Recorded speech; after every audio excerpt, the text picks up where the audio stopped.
Ma'am ఇప్పుడు ఇందాక మీరు చెప్తుంటే నాకు ఒకటి ఐడియా వచ్చింది ఏంటంటే ప్రిలిమ్స్ ఒక 2-3 సార్లు రాసి లేదా ఫస్ట్ టైం రాసి ఫెయిల్ అయితే ఆ మెంటల్ కండిషన్ చాలా ఇదిగా ఉంటుంది, అసలు నేను అచీవ్ చేయగలనా అని. అలాంటి కండిషన్లో మీ దగ్గర ఒక స్టూడెంట్ ఉంటే మీరు ఎలా బూస్టప్ చేస్తారు అతన్ని?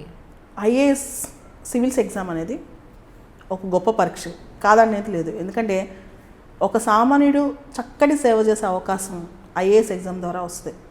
కానీ ఐఏఎస్ఏ జీవిత అంతం కాదు.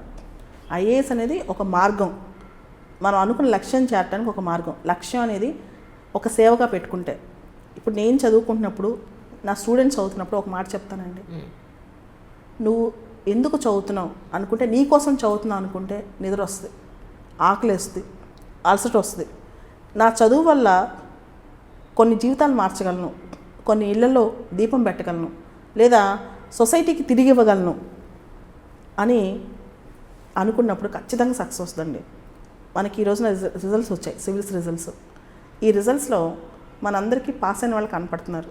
కానీ ఈ రిజల్ట్స్లో అత్యున్నతమైన వ్యక్తులు, మంచి వ్యక్తిత్వం గల వాళ్ళు ఇంటర్వ్యూ దాకా వెళ్ళి పాస్ కాలేకపోయారు.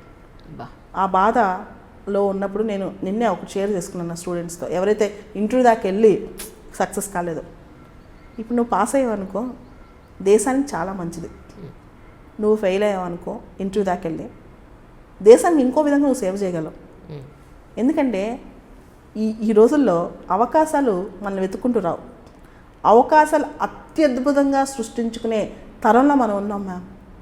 మనం ఏదనుకున్నా సరే జరిగిపోయే శక్తి మనకుంది ఇక్కడ. ఇప్పుడున్న భారతదేశంలో, ఇప్పుడున్న తెలుగు రాష్ట్రాల్లో యువత అనుకుంటే ఎంత పెద్ద అవకాశమైనా సృష్టించుకోవచ్చు. కానీ ఎందుకు సృష్టించుకోలేకపోతున్నారంటే అవకాశాలు సృష్టించుకునే శక్తి వాళ్ళకి పోతుంది. కారణం ఏంటంటే వాళ్ళ అటెన్షన్ వేరే వైపు వెళ్ళిపోతుంది. సినిమాల వైపు, లేకపోతే మొబైల్ ఫోన్ల వైపు ఈ ఆలోచించుకునే టైం వాళ్ళు దొరకట్లేదు, ఎలాంటి అవకాశం సృష్టించుకుందాం అని చెప్పి. అంతేదా, ఇంకొకటి కాంప్లసెన్సీ వచ్చేస్తుంది, చాలే అని. ఉదాహరణకి మన 2 తెలుగు రాష్ట్రాలు నిరుద్యోగ భృతిస్తున్నాయి. స్కిల్స్ నేర్పించకుండా యువకుల్ని కూర్చొని మేము భృతిస్తామని తినండి అని చెప్పి, ఎంతవరకు కరెక్ట్ ఇది? ఎంతవరకు కరెక్ట్ అండి? యువకులకి అదే నువ్వు 1000 రూపాయలు పెట్టి నెలకు ఒక స్కిల్ నేర్పించు, వాళ్ళని ప్రయోజనకత చేయి. అంటే డబ్బులు ఇవ్వడం తప్ప నేను, కానీ ప్రయోజకత్వం లేని డబ్బులు వృధా అండి. పిల్లల్ని స్కిల్ నేర్పించండి.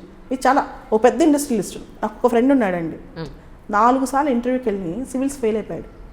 4 సార్లు ఇంటర్వ్యూకి వెళ్ళి తను దేశానికి ఏమైనా చేయాలని తప్పని తగ్గలేదు. ఇప్పుడు ఎన్విరాన్మెంటల్ ఫ్రెండ్లీ టెక్నాలజీతో ఒక పెద్ద ఫ్యాక్టరీ పెట్టి పెద్ద బిజినెస్ మ్యాన్ అయ్యాడు. ఓకే, ఎన్విరాన్మెంటల్ ఫ్రెండ్లీ టెక్నాలజీ ఇండియాలో చాలా తక్కువగా ఉంది ఇప్పుడు.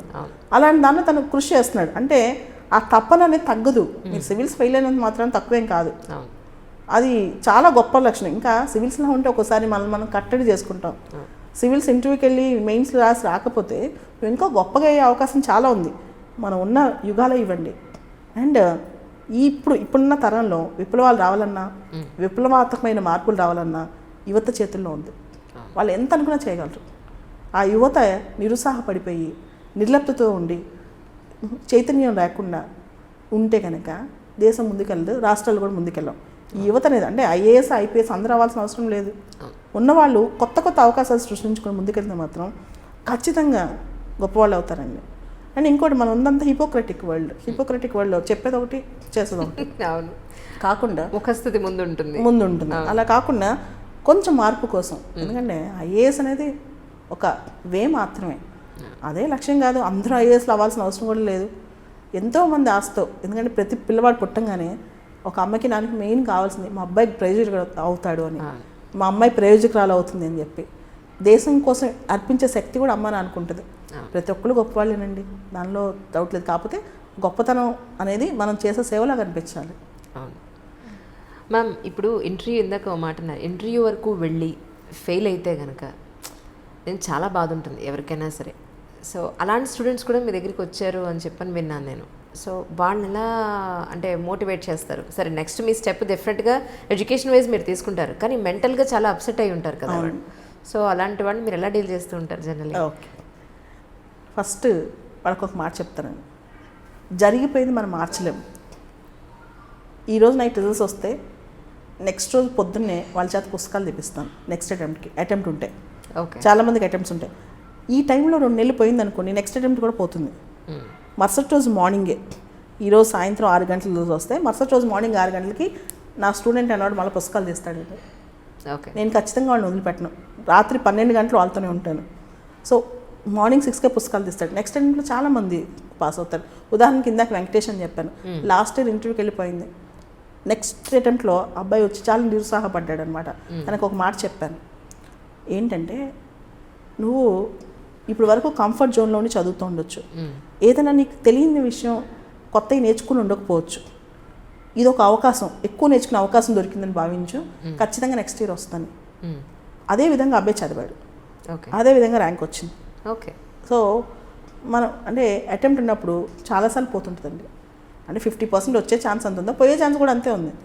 నెక్స్ట్ ఇయర్ కూడా అదే నిచ్చిన ఎక్కాలి. మళ్ళీ దానిలో కొత్త విషయాలు చాలా నేర్చుకుంటాం.